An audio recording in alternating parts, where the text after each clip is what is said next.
Right. Professor Kafero, do continue to stay on with us. Meanwhile, let's in fact get some breaking news that's come in, where Hezbollah's leader, Naim Qassem, has said that the group is actually ready for a long confrontation with Israel. In a video address, Naim Qassem said that Israeli threats do not frighten the group. He further added that the Israelis will in fact be surprised on the battlefield.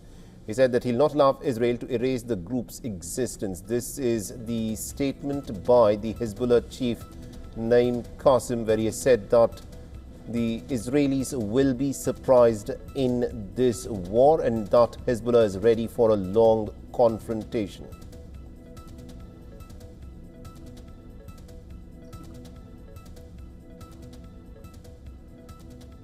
And Professor Kafero is still with us. Professor, while there is this war that is ongoing with Iran, the Israelis have launched a massive ground operation in Lebanon. An estimated 800,000 people have been forced to flee from their homes, and more than 700 odd Lebanese have been killed in the Israeli attacks. In your assessment, what do you think the Israeli objectives are in Lebanon? Well, I think it's really obvious. What Israel wants to do is to completely eradicate Hezbollah as any sort of a resistance group in the Levant and to rid Lebanon of this organization.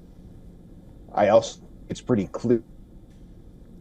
Israeli leadership has been very transparent about the fact that it believes in the Greater Israel project. This is not a conspiracy theory. I mean, we can look at the quotes from Netanyahu and those around him. I have no doubt that Israel wants to annex land inside Lebanon.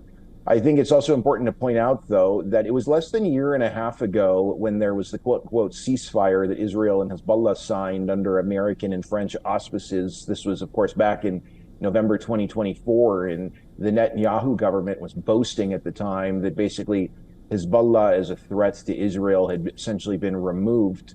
Well, look at what's going on in northern Israel now. Hezbollah is able to attack Israel in very, very powerful ways. I'm just making this point to show that Israel's agenda and its aims of restructuring the region just through massive amounts of violence are totally failing Israel.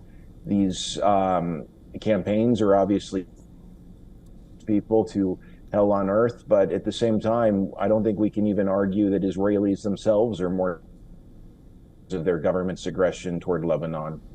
Interesting. Now, Benjamin Netanyahu, it's interesting that he pointed out about the statements that he's made. He says things differently when he speaks in Hebrew, and his statements are completely different when he addresses the global audience in English. Now, this is a war with Iran that he'd been wanting for decades. There are statements by Benjamin Netanyahu when he would go to the United States, to the United Nations, saying that this is a war that he'd been looking for, and now he's gone all in. Now, it's 2 weeks since this war has gone in. How do you think this war is going from the Israeli perspective, given that there is a wide-scale media blackout vis-a-vis what is happening inside of Israel? Well, if Israel wanted some sort of a quick victory, that has not been achieved.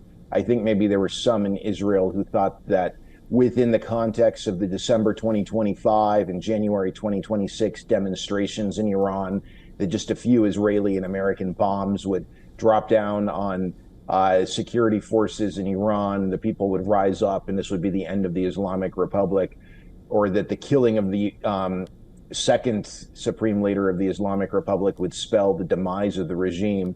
Not at all. There are no indicators that the regime collapse, and Iran is continuing to target.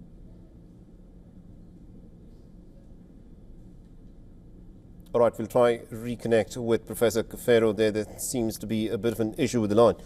But this, remember, is how the war is playing out, because it is the entire region that has been lit up because of this American and Israeli aggression on Iran. The Iranians have said that they are hitting back, and this is a question of survival for them. Professor Kafero is back with us.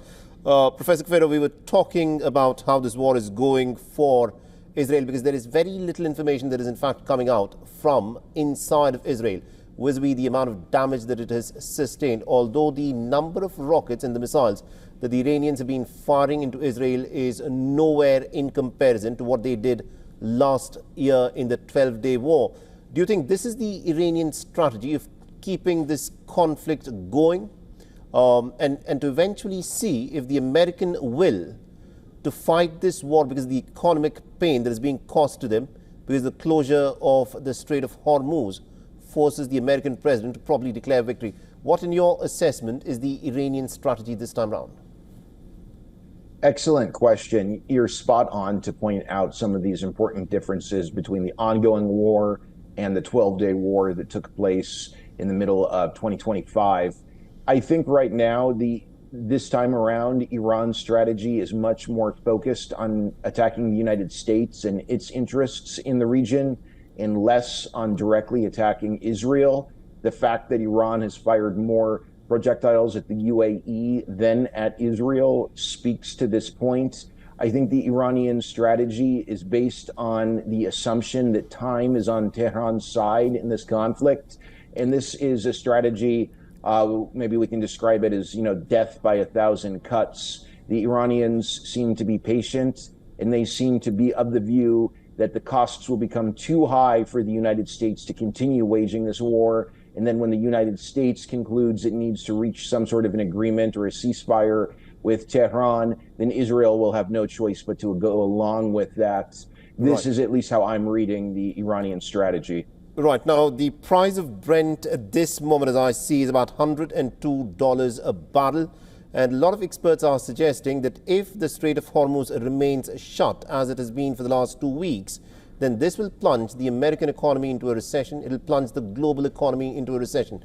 Do you think Donald Trump is willing to plunge the American economy into a recession for his Iranian war?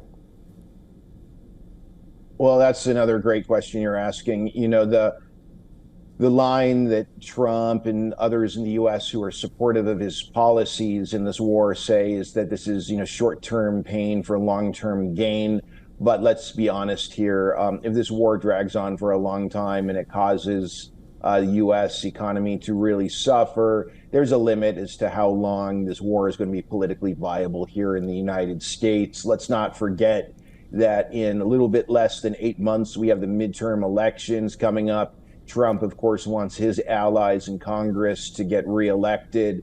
So Trump has to, of course, keep in mind that economic impact on the United States. It would be a little naive to pretend that he can't consider that as an important factor right now. Right. Now, the Iranians knew that there was going to be a war with the Americans, and they'd been wargaming, they'd been running simulations. Likewise, the American military was also doing the same. And one of the scenarios was that the Iranians would close down the Strait of Hormuz. This was a given anytime there was going to be an Iran-America war. Now, the Iranians appear to be more prepared with respect to the consequences when you compare to how the Trump administration is reacting. Because at this moment, the Trump administration and also its military leader, Pete Hegseth, appears to be completely clueless on what it intends to do with the Strait of Hormuz that has been shut. Why does Pete Hegseth not have a strategy on how to reopen the Strait of Hormuz? Well, maybe that's a question that Pete Hegseth should come on your program and answer. But what I will say, though, is I think this administration has been totally incompetent. There were many risks that everyone was aware of. It seems that the Trump administration did not really seriously consider those until after the launch of Operation Epic Fury. I don't think that this war was very carefully thought through, or at least if it was, the public was not really given any reason to believe the Trump administration carefully thought through any of these scenarios that are now playing out in reality. And also one very interesting ramification that this war is now thrown up, because this is what the Iranian leadership is now saying, that one of the conditions that has to be met for any kind of negotiations to again resume is that the Americans must shut down their bases and go out of the region completely. The Middle Eastern nations, especially the GCC nations, who have these American military bases, were under the impression that these American military bases were there to protect them and to add to the security of those nations in the region. But do you think this war has now exposed a glaring loophole where the American military bases, instead of providing security to these Middle Eastern nations, have now become a source of conflict and therefore insecurity for the GCC nations. What do you think is the future of these American military bases there? Well, for many years, the Gulf Arab states have been increasingly questioning the extent to which the United States is an effective security guarantor.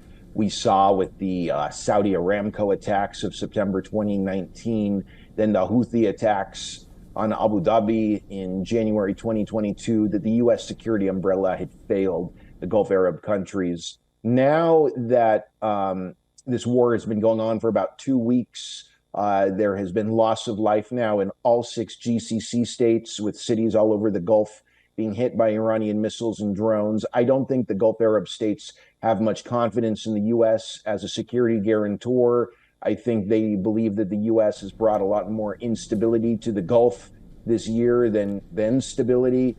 So as the Omani foreign minister said, it's time for officials in the GCC states to revisit what he called a Gulf defense philosophy. However, we should point out, though, that right now there is not another power in the world that has A, the capacity, B, the willingness to replace the United States as a security guarantor.